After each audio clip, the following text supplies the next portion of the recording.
वेगळ्या विदर्भाच्या मागणीकरता दिल्लीतल्या जंतर मंतरवरती आंदोलन सुरू असताना नितेश राणेंच्या स्वाभिमान संघटनेच्या कार्यकर्त्यांनी श्रीहरी आणेंवरती शाई फेकली। विदर्भाच्या मागणीकरता आलेले कार्यकर्ते आणि स्वाभिमानी संघटनेच्या कार्यकर्त्यांमध्ये जोरदार हाणामारी झाली।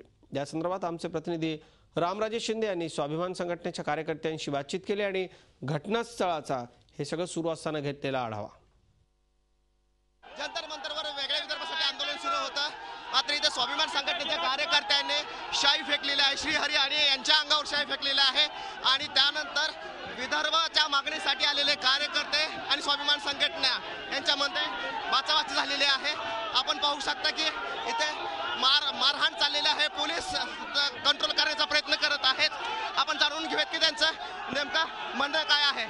त्यांचं नेमकं म्हणणं काय आहे आपण जाणून घेऊया। मला सांगा तुमचं म्हणणं काय आहे, कोणती संघटना? अखंड महाराष्ट्र स्वाभिमान संघटना, नितेश राणे साहेबांची संघटना। अच्छा, पण का वेगळ्या विदर्भाला काय अखंड महाराष्ट्र राहिलाच पाहिजे।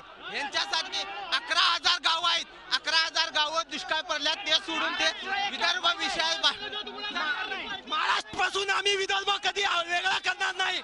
महाराष्ट्र विदर्भामध्ये आहे, विदर्भामध्येच राहणार। आपण पाहू शकता की इथे मारामारी चाललेली आहे आणि बस बिस्लेटचे बाटल्या सुद्धा मारल्या जात आहेत। स्वाभिमान संघटनेचे कार्यकर्ते होते, नारायण राणे जिंदाबाद आणि नितेश राणे जिंदाबाद हे कार्यकर्ते म्हणत होते। त्याचबरोबर संयुक्त महाराष्ट्रासाठी अनेकांनी बलिदानाची जाणीव असली पाहिजे। दुष्काळामध्ये शेतकरी आत्महत्या करत आहेत, तर यांना वेगळे विदर्भ पाहिजे, अशा प्रकारचं वक्तव्य करत स्वाभिमान संघटनेच्या कार्यकर्त्यांनी श्रीहरी आणि यांच्या अंगावर शाई फेकलेली आहे। झी 24 तास रहा एक पाऊल पुढे।